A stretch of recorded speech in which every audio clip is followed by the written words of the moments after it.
Bonjour et bienvenue sur notre chaîne E-Live. Aujourd'hui, nous avons le plaisir d'accueillir Julien Allaire. Bonjour Julien. Coucou, salut Laetitia. Tu es iridologue, naturopathe, chroniqueur radio et télé et auteur. Ouais, Et aujourd'hui, aujourd'hui, tu vas nous parler des plaisirs de la vie. bah, les plaisirs de la vie, bien sûr. Donc, les plaisirs de Les la vie, paillettes, c'est un sujet très vaste. Est-ce que tu peux nous en dire un peu plus?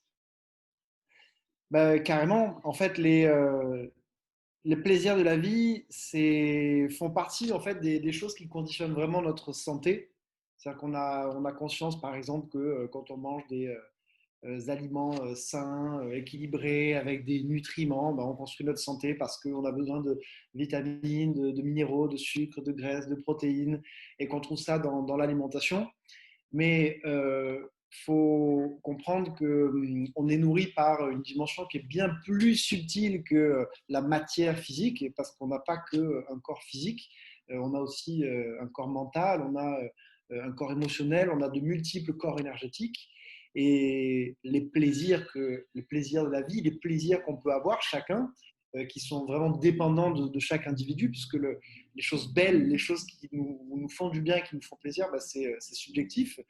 Mais en attendant, quand on a quelque chose qui nous fait du bien, quand on a quelque chose qui nous fait plaisir, et bien du coup, ça génère dans notre organisme une nourriture, en fait, une nourriture subtile, mais qui est tout aussi importante que la matière physique des aliments qu'on va pouvoir manger.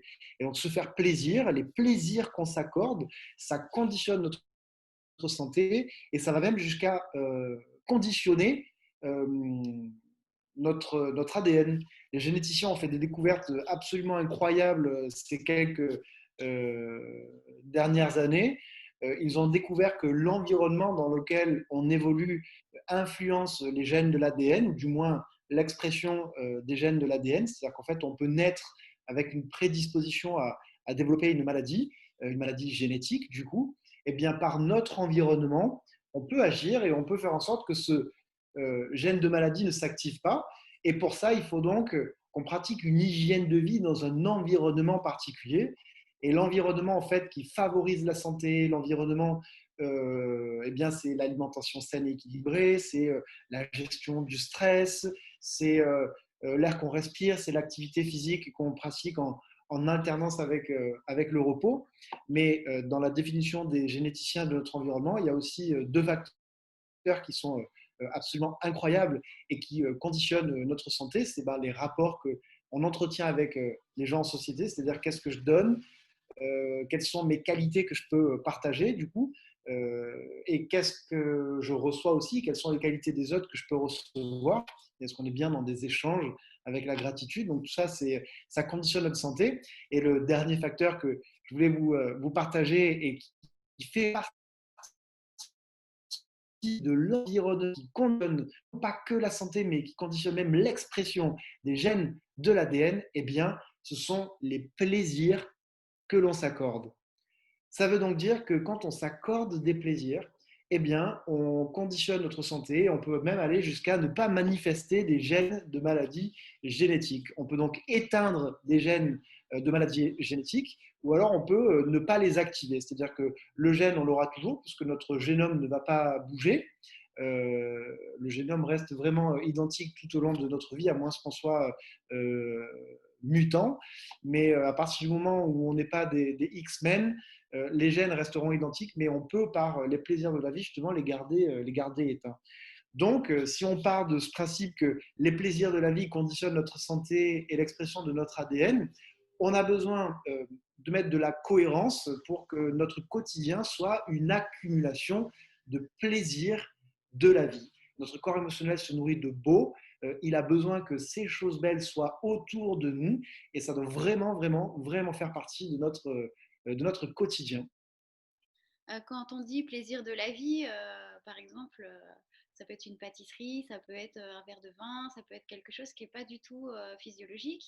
Comment on peut jouir des plaisirs de la vie tout en gardant une hygiène de vie saine?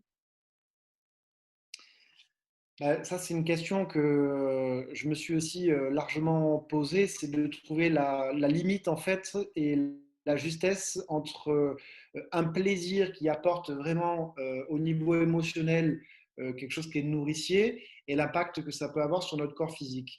Donc déjà, il faudrait s'assurer quand on parle si on parle de l'alcool par exemple, est-ce que c'est vraiment l'alcool? Dans quel état on se met quand on boit de l'alcool? Est-ce que c'est vraiment un vrai plaisir?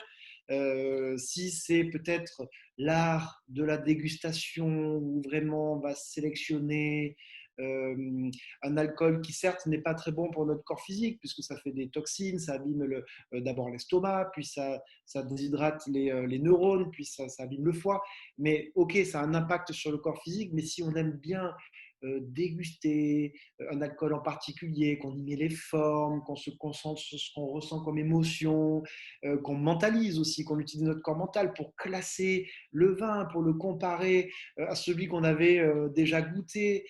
Donc là, peut-être qu'on peut être dans le plaisir, si c'est pour se bourrer la gueule vraiment et faire croire que c'est un plaisir. Donc il y a peut-être déjà la notion de plaisir qu'il faudrait revoir.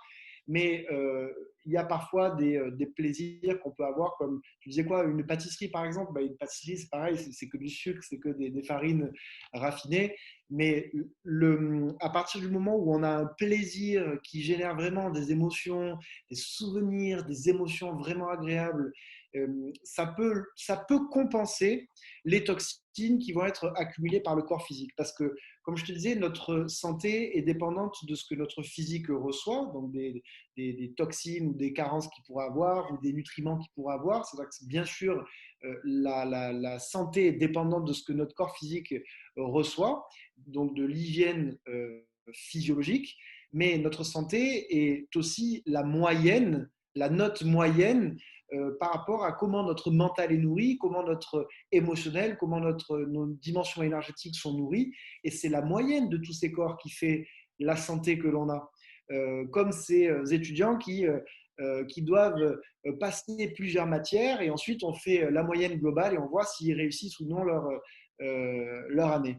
Et bien là, c'est exactement pareil. C'est-à-dire que notre santé est dépendante de multiples facteurs, dont des facteurs subtils, et les points que l'on peut gagner par la dimension émotionnelle en pratiquant quelque chose qui n'était pas adapté au corps physique, et bien des points que l'on perd sur notre physique, peut-être, on va faire des toxines avec notre sucrerie qu'on aura envie de manger, mais si vraiment on y met les formes et qu'on se concentre sur waouh, on se met les poils carrément, rien que de penser qu'on va manger l'aliment, et puis on le sent, on le touche, on le classe, on essaye vraiment voilà, de faire comme quand on est dans une dégustation, et ça révèle vraiment la dimension émotionnelle. Et du coup, il faut valoriser ce plaisir-là. Si on trouve qu'une pâtisserie, c'est beau, et qu'on a conscience de tout le travail pour une pâtisserie, qu'on la voit, elle est là, elle est décorée, elle est belle, et puis elle a une odeur qui est incroyable, et ça nous plonge dans des souvenirs d'enfance.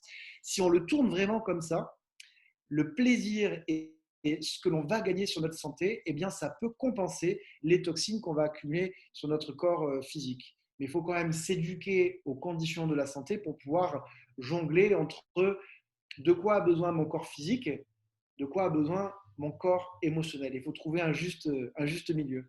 Un équilibre.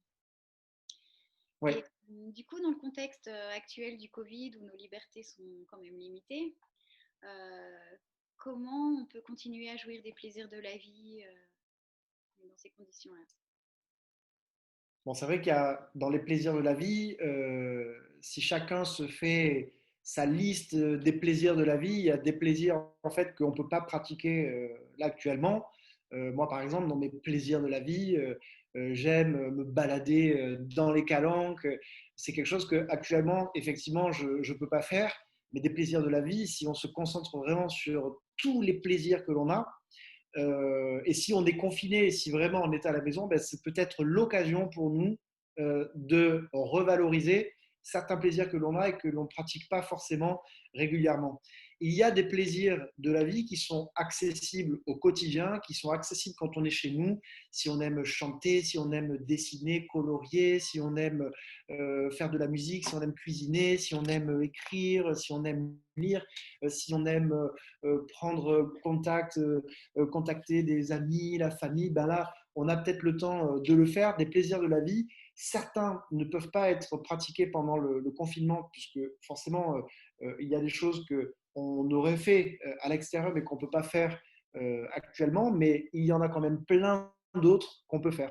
Donc là, l'idée, c'est que chacun puisse dresser une liste de ses plaisirs de la vie, des choses qu'il trouve belles, pour que son corps émotionnel puisse se nourrir de beau. Et certes, si on est confiné dans des appartements enfermés, qu'on n'a pas la nature, qu'on n'a pas la possibilité d'aller dehors, on a quand même la possibilité de se concentrer sur les choses qui sont accessibles.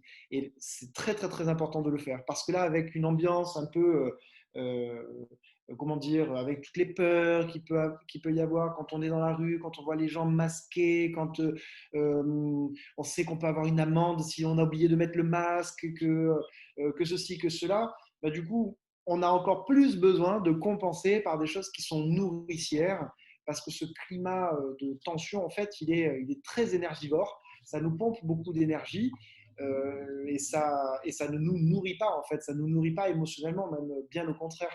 Donc, on a besoin de compenser. Vous avez vraiment besoin de mettre du beau dans votre vie et faites-le avec les choses qui sont accessibles.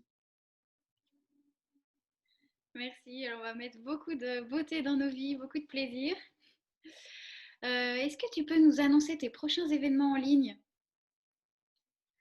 Alors, mes événements en ligne, ça, par exemple, pour moi, c'est quelque chose de fantastique. Je suis mais tellement heureux de ce confinement et de tout ça.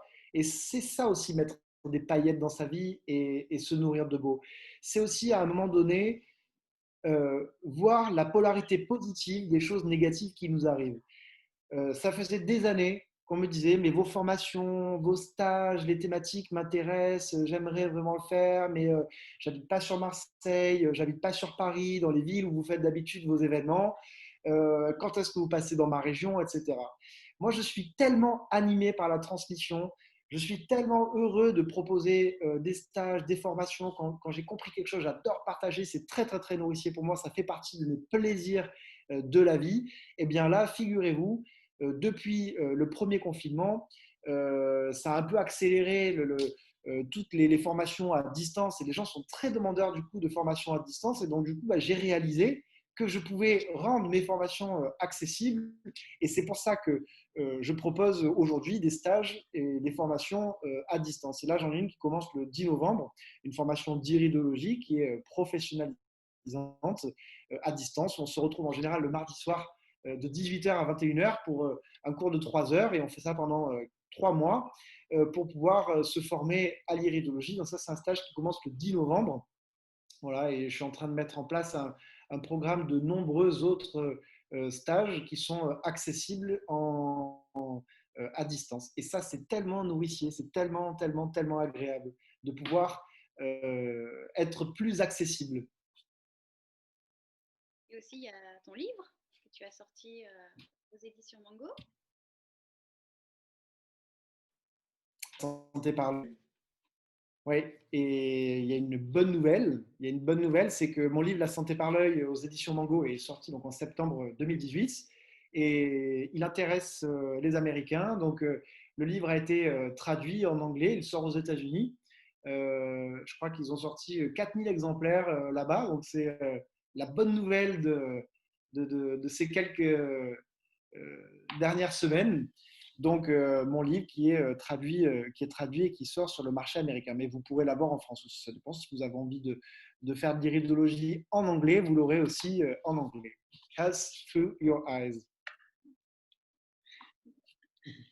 Merci beaucoup, Julien. Ben, merci à toi. Merci à toute l'équipe de Live.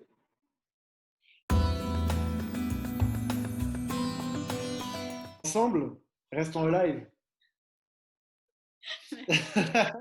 C'était bien comme ça? Ouais.